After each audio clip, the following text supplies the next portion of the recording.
Man not only subconsciously remembers the disasters associated with the cometary Venus throughout history, but he also remembers the proceedings of the pre-mortal council. It was at this council where these catastrophes were proposed and approved, including the Great Apocalypse.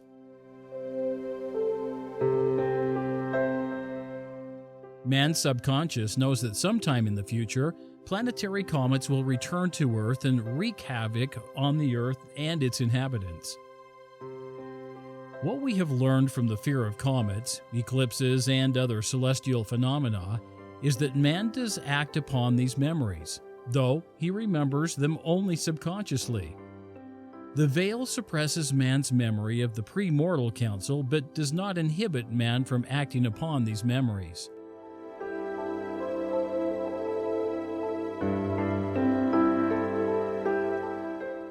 The veil, of course, is a symbol.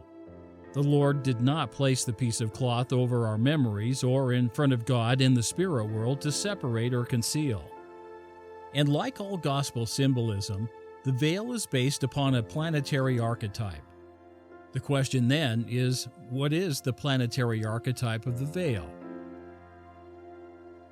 But first we must explore the usage of veil symbolism throughout the scriptural record. We first encounter the veil when Rebekah saw Isaac. Upon seeing her future husband, she took a veil and covered herself.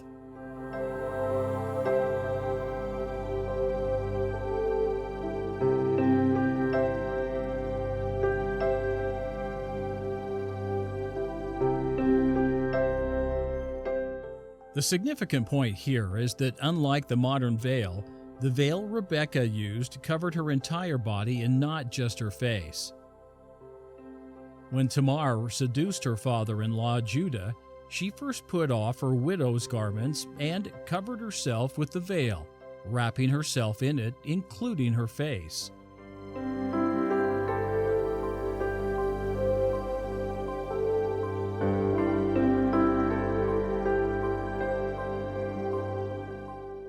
After speaking with the Lord on Mount Sinai, Moses' face shone so much so that the Israelites were afraid.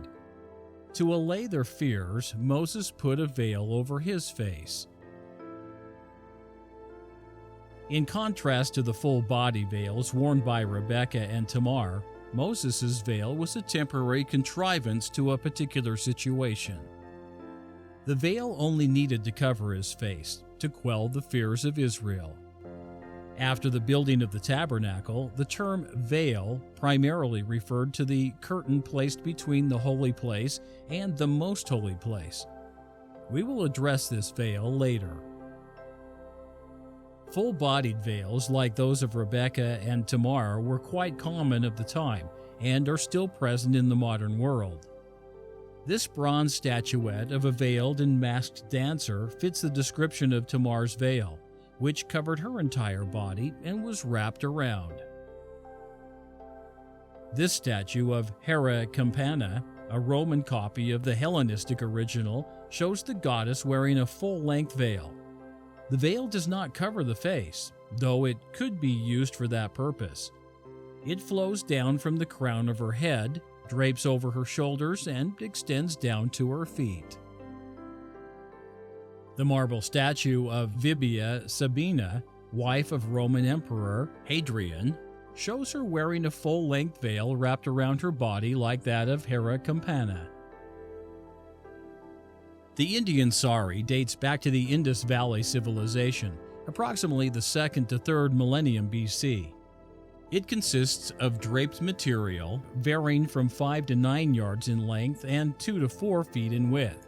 While the modern sari is typically wrapped around the waist, originally it had a veil worn over the shoulder or head. The loose end of a sari can be pulled over the head and face to form a gungat.